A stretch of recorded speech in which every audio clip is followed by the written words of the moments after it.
离明年的总统大选剩最后的53天，民进党的正副总统参选人赖清德甲萧美琴今仔日抢头香，早起9点到中选会领表登记。赖清德发表谈话，讲伊甲萧美琴合同来参选，至少有3重特别的意义。伊讲因两人都是代表信赖台湾的国家方向。伊讲伊会拼尽全力，让台湾伫个稳健的道路上行入国际，袂阁转去一个中国的老路。一马当先，一定当选。经过中选会认证，赖清德和萧美琴正式成做2024第一组正副官守参选人的组合。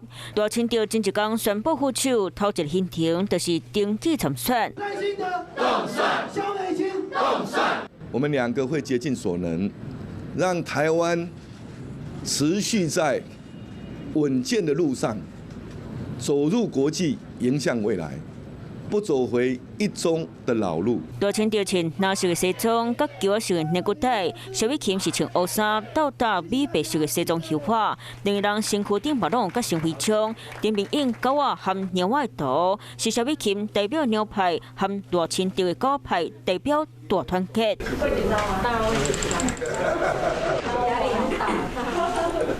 那从EPEC 那天忙完，上飞机回来到现在，大概睡了5个小时。